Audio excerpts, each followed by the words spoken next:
하나님의 말씀, 오늘은 사사기서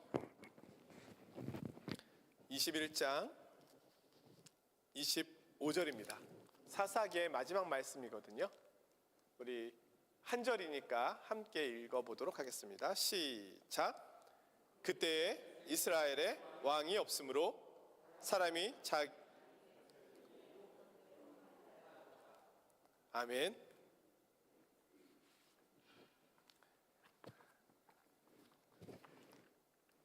사사기 말씀의 결론입니다.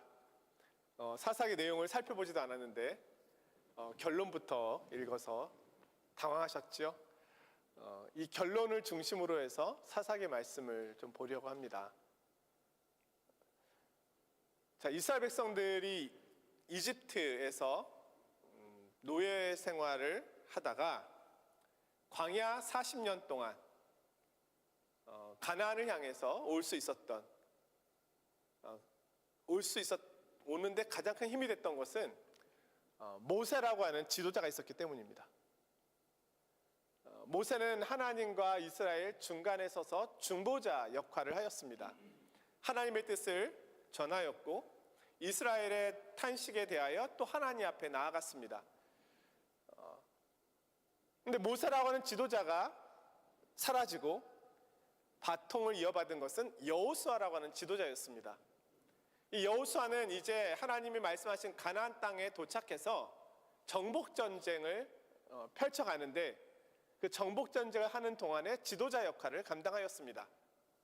그리고 하나님께서 아브라함에게 약속하시고 또 모세에게 약속하신 이 가나안 땅을 온전히 이스라엘 백성들의 소유가 될 수 있도록 그렇게 최선을 다해서 자기의 역할을 감당한 후에 그도 열조에게로 돌아갔습니다. 문제는 여호수아가 떠나간 후에 빈자리입니다. 지도자가 있을 때는 좋든 싫든 지도자의 말을 듣고 따라가면 되었습니다. 내 생각이 있지만 여호수아가 이렇게 말씀하셨어. 그러면 여호수아의 말을 듣는 겁니다. 지금은 전쟁을 해야 해. 그러면 그 말을 따라 나아가면 됐습니다. 근데 이제 12지파가 땅을 나눠 가졌잖아요. 동쪽에는 3지파, 엄밀하게 얘기하면 2지파 반, 그리고 서쪽에 9지파 반. 이 12지파가 땅을 분배했는데 지형이 다르고 위치가 다르고 환경이 다릅니다. 어느 지파가 차지한 땅은 평원이 넓고 어느 지파가 차지한 땅은 산골짜기입니다. 그들의 형편과 처지대로 아무튼 제비를 뽑아서 그렇게 땅을 나누어 가졌습니다. 그런데 이제 12부족이 이제 살게 된 거잖아요.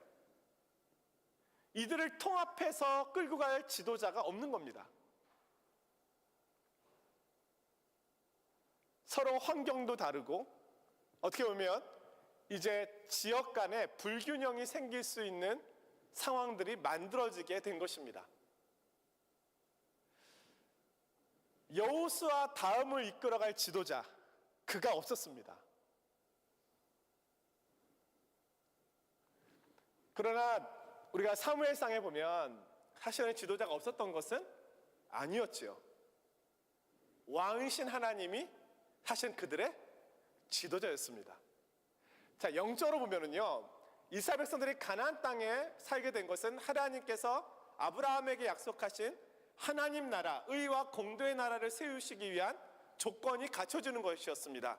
영토, 국민, 주권, 이 세 가지가 나라의 조건이잖아요. 땅이 주어졌고요, 국민이 주어졌습니다. 이제 주권, 이 주권과 권위를 누가 가지고 있습니까? 하나님이 갖고 계십니다. 그것을 하나님의 행사하심에 그들이 따라가고 순종하고, 그럼으로써 율법의 말씀이 그대로 그 땅에 실현되면 그 땅에 하나님의 나라가 펼쳐지는 것입니다. 그런데 우리가 알고 있는 것처럼 율법이 문제입니까? 율법은 선하지만 무엇이 문제인가요? 우리에게 율법을 지킬 힘이 없다. 어떻게 보면 율법을 지킬 힘이 없기 때문에 그 힘을 통제하는 것이 지도자였거든요. 우리 축구를 생각해 보십시오. 뭐 많은 축구 선수들이 있지만 우리 이강인이 뛰고 있는 파리 생제르맹. 예. 자, 이강인이 축구를 잘하잖아요. 이강인 선수가. 메시가 있을 때 메시도 잘했죠. 뭐 너무 잘했죠. 자, 그러면 감독이 축구를 잘하겠습니까? 메시라는 선수가 축구를 더 잘하겠습니까? 일반적으로 메시가 더 잘하죠. 감독은 이제 나이도 들었고, 예? 과거의 사람이고, 선수로 뛴다면, 예? 현재 축구를 하고 있는 이강인 선수나 메시 같은 선수가 잘하는 겁니다. 그러면 기량으로 보면 선수들이 잘하는데 왜 감독이 필요합니까? 감독이 없으면 어떻게 되나요? 오늘 내가 뛸래. 너 쉬어. 야, 내가 공격할게. 너 수비해. 아마 오합지졸 될 것입니다. 아무리 실력이 좋은 사람들이 모아져 있어도 그것을 통제하고 관리할 수 있는 그 사람이 필요한 겁니다. 그것을 우리는 감독이라고 하고 지도자라고 얘기하는 거예요. 지도자가 실력이 개인적인 역량으로 볼 때는 부족할 수도 있습니다. 그러나 전체를 조율하는 것이 감독입니다. 오케스트라를 지휘하는 지휘자, 그는 전체를 조율하는 역할을 하는 겁니다. 그가 악기를 다 다룰 줄 알까요? 예? 바이올린도 다르고 비올라도 다르고 콘트라베이스도 다르고 플루트도 다르고, 예? 모든 걸 다 다룹니까? 아니잖아요. 실력 면에서는 오케스트라 악기 연주자가 더 뛰어날 수 있습니다. 그러나 그걸 관리하고 통합해서 아름다운 하모니를 이끌어내는 것은 지휘자의 역할입니다.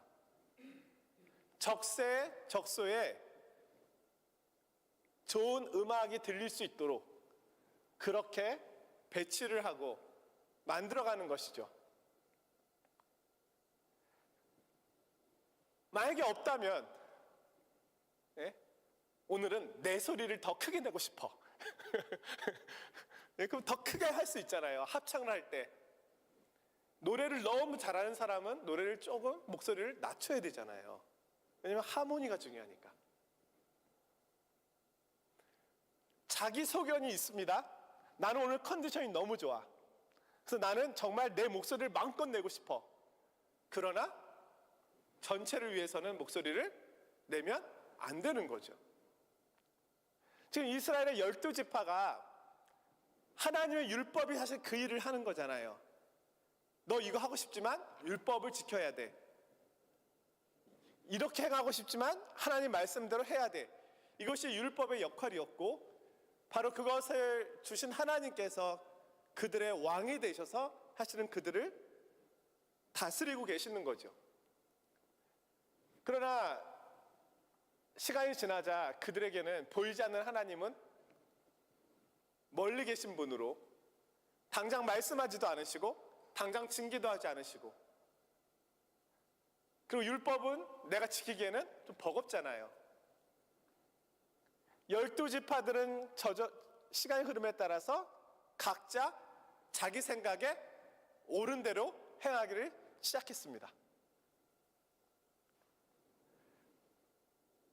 우리의 자아를 율법이 억누르고 있었는데, 이 율법을 내가 무시하기 시작하면 내 자아가 마음껏 활동하게 되는 것이잖아요.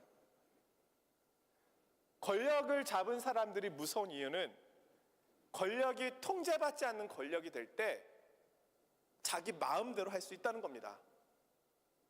그래서 권력이 함부로 사용되지 못하도록 통제 장치를 만들어야 되는 겁니다. 왜냐하면 사람은 나에게 힘이 있고 내가 무엇인가를 할 수 있게 된다고 하면 내 마음대로 하고 싶어하는 욕망이 내게 있기 때문입니다. 이거를 누군가는 통제해줘야 되고 절제시켜줘야 되는데, 하나님이 그 역할을 해주시면은 맞지요. 그러나 하나님을 향한 두려움을 잃어버리는 순간 법이 그 역할을 해야 되는데 법에 대한 두려움도 잃어버린 순간 이 공동체는 무너지게 되어 있습니다. 이것이 바로 이스라엘이 처한 사사시대의 형편입니다.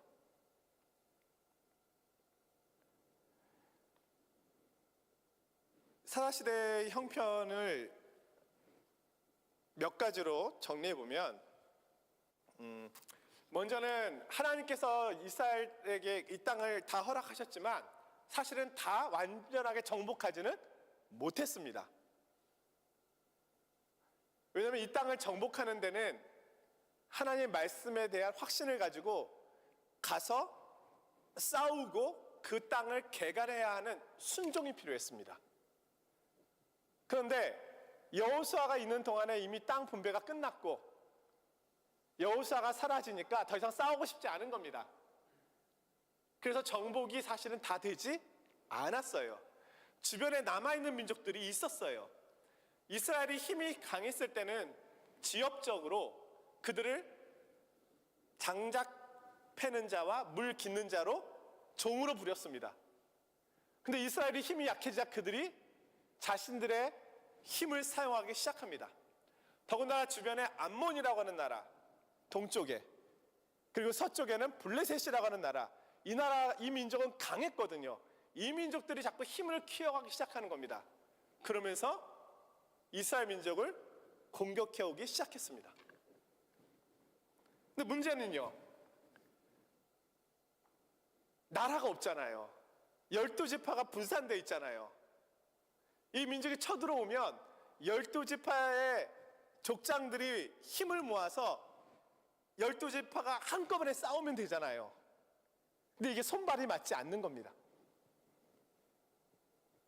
그 12지파를 통솔할 수 있는 지도자가 필요했던 거죠. 그러니 이 싸움 자체가 너무 어려워졌습니다. 이때 등장한 것이 바로 사사라고 하는 인물이었습니다. 나를 지도자로 삼아 주십시오. 아니면 그들을 사사를 지도자로 삼아서 그 주변의 민족과 싸우는 그런 역할을 했습니다.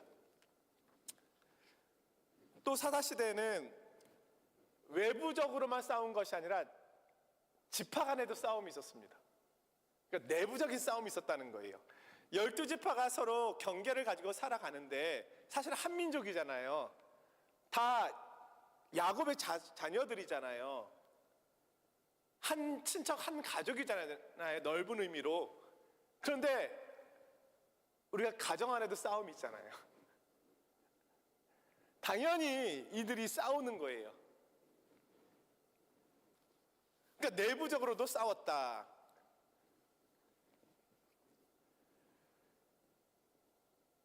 근데 이 싸움이 엄청난 싸움이었습니다. 그냥 우리가 사사기 19장 이 이하를 보면은 이들의 싸움이 얼마나 치열했는지 알죠.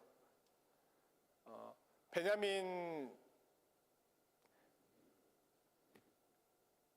유대 땅 베들레헴에 살고 있었던 한 레위인이 첩을 두고 있었습니다. 자, 레위인이 첩을 두고 있었다는 것도 사실은 부정한 것이죠. 근데 이 첩이 남편을 버리고 달아났습니다.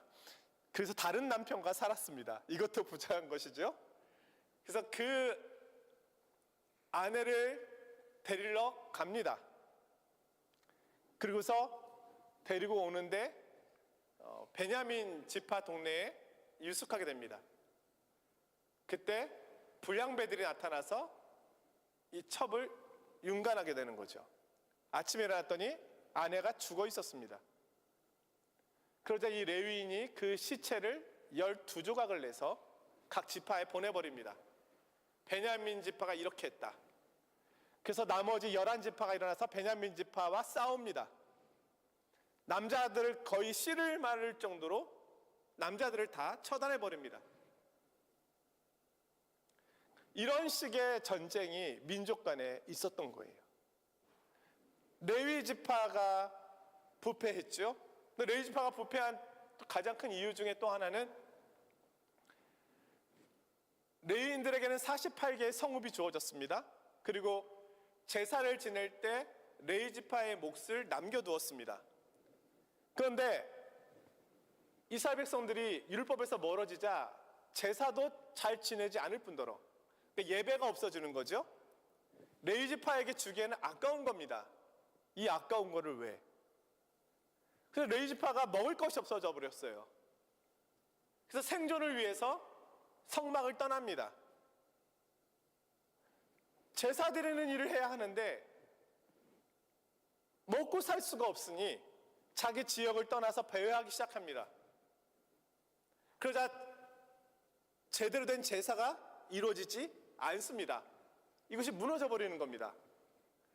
하나님을 향한 예배가 무너져 버리는 시대가 되었습니다. 제사장들이 흩어지고 레위 지파가 흩어져 버리고, 심지어 어느 가문은 레위 지파를 개인 고용했습니다. 당신은 우리만을 위해서 기도해 주시오.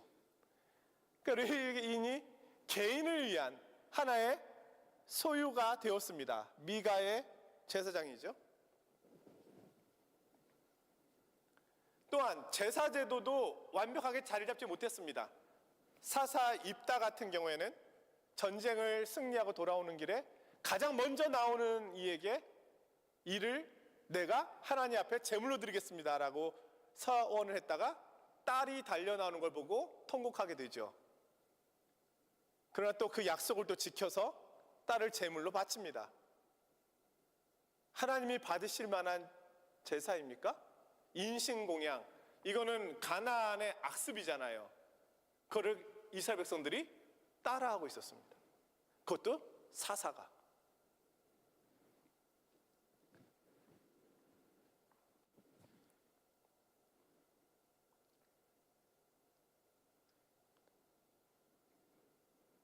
이런 식의 흐름들이 계속 가니까 이스라엘 백성들은 우리의 문제가 무엇일까를 고민합니다. 자, 이스라엘 백성들의 문제는 뭘까요?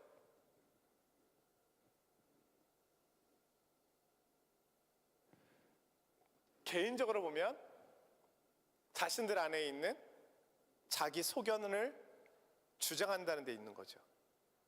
하나님의 말씀을 듣지 않고 내 소견, 내 의견, 내 생각, 그것만을 주장하는 거죠. 그것이 가장 큰 문제였지만 전체적으로 볼 때 사실은 하나님이 왕이신데 왕이신 하나님을 거부함으로 인하여 그들에게 모든 질서가 다 무너져 버렸다. 그래서 사사기의 오늘 말씀의 마지막 부분에 이렇게 이야기하고 있는 겁니다. 그때 이스라엘에 왕이 없으므로 사람이 각기 자기의 소견에 옳은 대로 행하였더라. 우리는요, 저를 비롯해서 모든 인간은 왕이 필요합니다.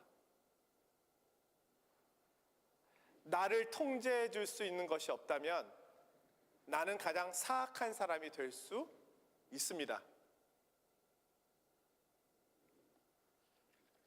권력이 많을수록, 물질이 많을수록, 영향력이 많을수록 사악함으로 갈 수 있는 확률은 더 많아집니다. 왜냐하면 누구에게도 통제받지 않으니까. 어린아이도요, 부모님 없다고 생각해 보십시오. 얼마나 자기 멋대로 하겠습니까? 핸드폰에서 눈을 떼지 않을걸요? 사탕만 먹을걸요? 놀기만 할걸요? 통제가 필요합니다. 내 생각에 옳은 대로만 할 수는 없습니다. 그것이 정말 옳습니까? 내 생각이 정말 옳습니까? 내 판단이 정말 옳습니까? 단지 내 마음의 원함이지 않을까요? 그러면 나의 원함이 정말로 순수한 겁니까? 정직한 겁니까? 깨끗한 겁니까? 하나님 보시기에 올바른 겁니까? 이 통제가 우리에게 필요하다는 겁니다.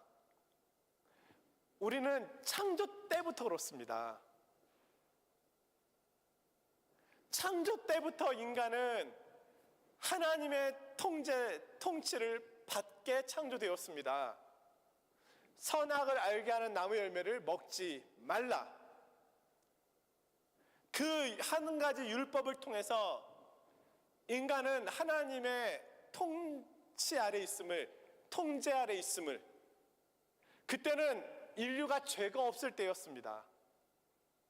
죄가 없을 때도 우리는 하나님과 나와의 관계 속에서 하나님의 말씀을 들어야 되는 존재로, 하나님 말씀에 순종하며 따라가야 되는 존재로, 창조주 하나님 앞에 지음받은 피조물이라고 하는 존재로 인식될 수 있도록 우리는 그렇게 창조되었습니다. 그런데 하물며 지금은요, 하나님의 말씀을 떠나서 살아가고 있는 우리에게는 더 철저하게 나 자신을 쳐서 복종케 하는 일씨름이 필요한 겁니다. 사람들이 왜 예수님을 믿지 않느냐? 뭐 여러 가지 이유들이 있을 거예요. 뭐 믿을 수 없는 이유들이 많이 있겠죠. 예? 예수님이 신이라고 하는 것을, 하나님의 아들이라고 하는 것을 믿을 수 없다. 오케이, 그럴 수 있어요. 그러나 궁극적으로 예수님을 믿고 싶지 않은 가장 큰 이유는 예수님이 내 인생의 왕이 되는 것이 싫기 때문입니다. 예수님을 믿는다고 하는 것은 교회 나오는 것을 말하는 것이 아니잖아요. 예수님을 믿는다고 하는 것은 봉사를 많이 한다는 것을 의미하는 것이 아니잖아요. 예수님을 믿는다고 하는 것은 예수님이 내 삶의 왕이 되셔서 내게 말씀하시고 나는 그분의 발 앞에 엎드려 그분께 순종하는 자로 내 삶을 드려지는 것, 내 삶이 드려지는 것을 의미하는 것이잖아요. 그분은 나의 왕이 되시고 나의 왕, 나의 주, 나의 하나님이 되십니다라고 하는 고백이고, 나는 그분 앞에 지극히 작은 자요, 연약한 자요, 죄인임을 고백하는 거잖아요. 이것이 그리스도를 믿는다는 거잖아요. 이것이 힘들다는 거예요. 이것이. 왜냐하면 내 죄악의 본성에서는 내가 하나님이거든요. 만약에 우리가 교회 공동체가 아니라면 일반 그냥 주님을 모르는 하나의 모임이라고 가정해 본다면 120명이 모였다고 할 때 120명이 다 하나님입니다. 내가 하나님이다. 내가 하나님이로 소이다. 일정한 어느 선까지는 내가 따라가겠지만 그 다음은 나에게 말씀하지 마시오. 내가 하나님이요. 나의 경계를 넘어오지 마시오. 근데 교회는 특별한 것이요. 목회자도 아니고 직분자도 아니고 하나님이 우리의 왕이 되셔서 교회의 머리 되신 그리스도, 머리가 되셔서 우리를 그 동일한 고백을 드리고 있는 우리에게 동일한 마음으로 한 성령께서 한 마음을 품게 하셔서 하나님을 경외하는 마음으로 살아가게 하신다는 거예요. 유일한 공동체, 세상에서 흉내낼 수 없는 공동체가 바로 교회가 되는 겁니다. 그래서 우리는 하나님을 두려워하잖아요. 사실은 누구도 두려워하지 않잖아요. 예? 예? 목회자도 사실 두려운 존재가 아니죠. 하나님을 두려워하기 때문에 목회자의 말에 귀를 기울이는 것이지, 사실은 하나님이 가장 두려움의 대상이고 하나님을 경외하는 마음으로 사실 우리가 나가는 거잖아요.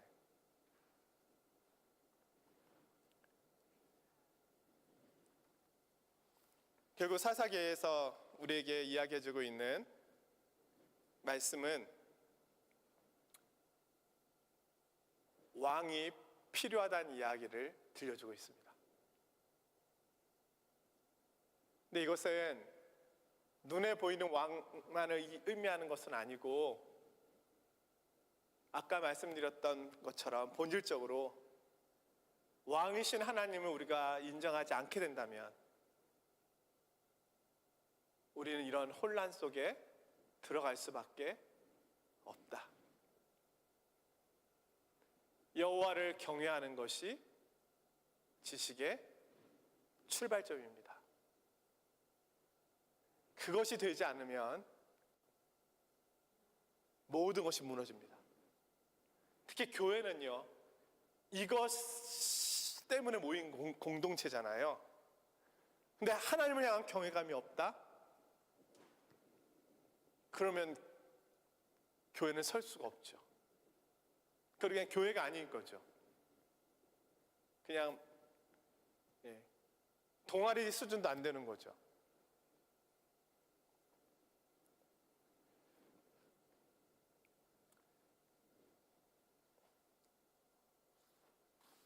정말로 의도하지 않았지만 이 사사기의 말씀을 전하는 이 시국에 미국도, 프랑스도, 캐나다도, 대한민국도 지도자가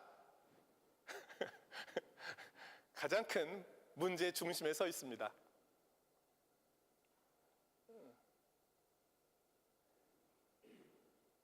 그러나 그 자리에 내가 있어도 나는 더 잘할 수 있을 거 생각하려는지 모르겠지만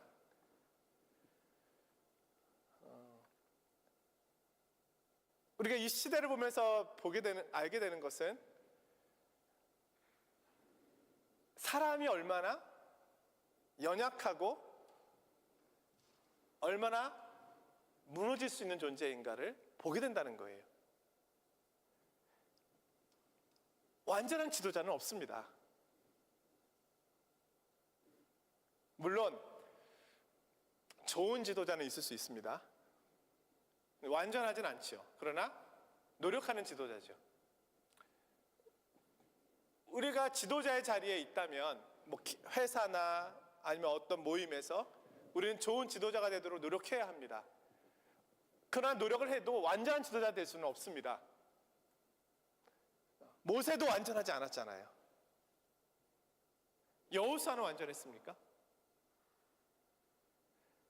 이 사사기 다음은 사실은 사무엘상으로 해서 왕의 시대로 넘어가는데, 왕의 시대 때 유일하게 우리가 본받고 따라야 될 지도자라고 말하는 사람은 다윗밖에 없습니다. 그런데 다윗이 완전했습니까? 그렇지 않잖아요. 그러나 다윗이 가장 이상적인 왕의 모델입니다. 그 이상적인 왕의 모델은 완전함이 있었던 것이 아니라 하나님을 경외함에 있었습니다. 오늘 우리의 부족함에도 불구하고 우리를 완전할 수 없지만 하나님께서 우리를 향하여 인정해 주시는, 또 공동체 안에서 우리가 서야 될 우리의 위치는 하나님을 향한 경외에 있어서는 완전해야 한다는 것입니다. 잘못할 수 있습니다. 실수할 수 있습니다. 넘어질 수 있습니다. 그러나 하나님을 향한 경외감을 잃어버려서는 안 되는 것이죠. 그것이 지도자입니다. 사사기는 결국 그 방향으로 갑니다. 우리에게는 왕이 필요합니다. 어떤 왕이 필요하냐? 완전한 왕이 필요합니다라고 사람들은 생각했어요. 하지만 하나님께 보여주신 것은 완전한 왕이라기보다 하나님을 경외하는 왕이다. 그리고 궁극적으로 이분은 누굽니까? 예수 그리스도.